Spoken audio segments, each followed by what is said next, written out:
કરિયાવર માનજે હો. બીજા ઘરે જઈને દીપાવજે બાપ.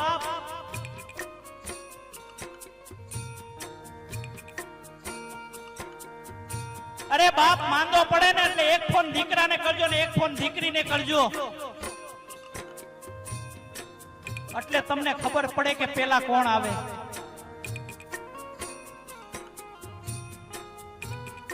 દીકરો બાજુમાં રહેતો હોય ને તોય મોડો આવે.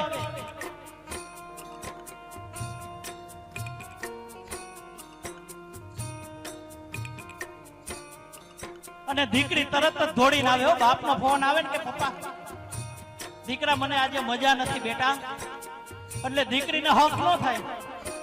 તરત જ એને પપ્પા પાસે આવીને પગ ઘસરે, માથું, પપ્પા તમને શું થાય છે પપ્પા? અને બાપ દીકરીનું મોઢું જોવે ને એટલે 50% તો હાજે એમનેમ થઈ જાય.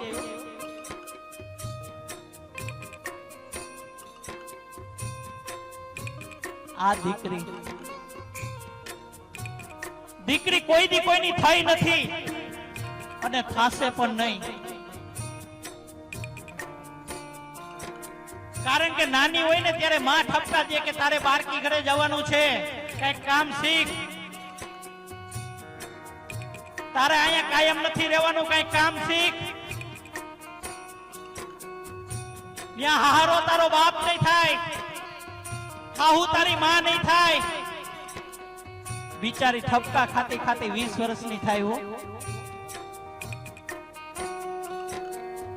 એના બાપનું ઘરે પોતાનું ન થાય. તમે જુઓ તો ખરા કેટલું ત્યાગની મૂર્તિ છે બાપ.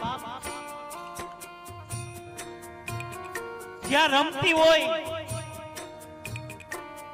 પપ્પા સામે લાડ લડાવતી હોય ને, એ દીકરીને બાપનું ઘરે પોતાનું ન થાય. 20 વર્ષની થાય એટલે તરત જ એને વિદાય આપી દેવામાં આવે બાપ.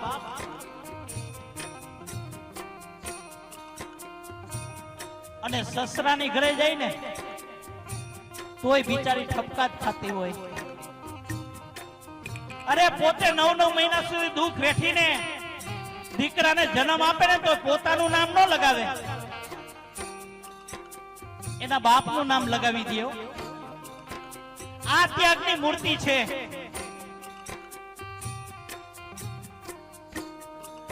અરે ન્યા હાહુ ગમે એટલા મેણા ટોણા મારે ને દીકરી ઉકારો નો કરે. જેમ બાપની ઘરે આવે ને તો એમ કે નહીં કે મને આમ કે છે, કોઈ દી નો કે સહન કરી લે. અને હાહુ માતાઓ મેણા નો મારે ને તેને હાહુ નો કહેવાય.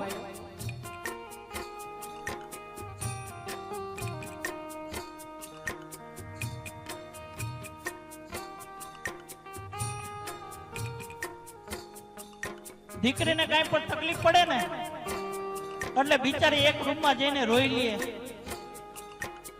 કારણ કે ન્યાય એકલી જ હોય, બાકી બધા જ પારકા હોય.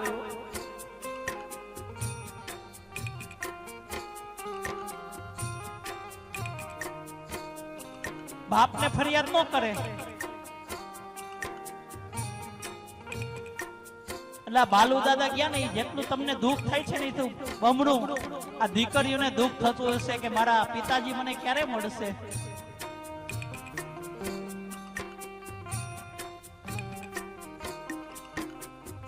મને આવા માવતર ક્યારે મળશે.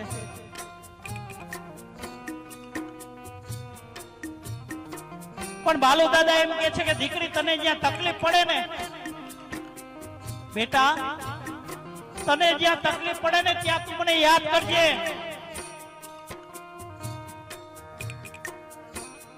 તને જ્યાં તકલીફ પડે ને ત્યાં તું મને યાદ કરીશ, હું સૂક્ષ્મ સ્વરૂપે આવીને તારા કામ પાર પાડી જઈશ બાપ.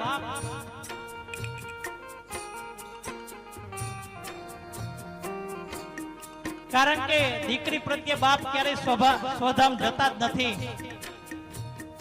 એની દીકરીના દિલમાં કાયમ માટે જીવિત રહે છે.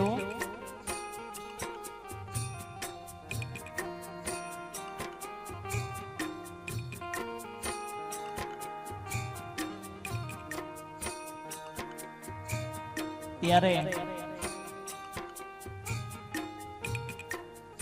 નિસ્વાર્થ ભાવનો પ્રેમ હોય તો બાપ ને દીકરી અને બીજું માં ને દીકરો. બાકી બધે સ્વાર્થની સુગંધ આવે છે બાપ. ત્યારે મારો પુનિત મહારાજ શું કહે છે?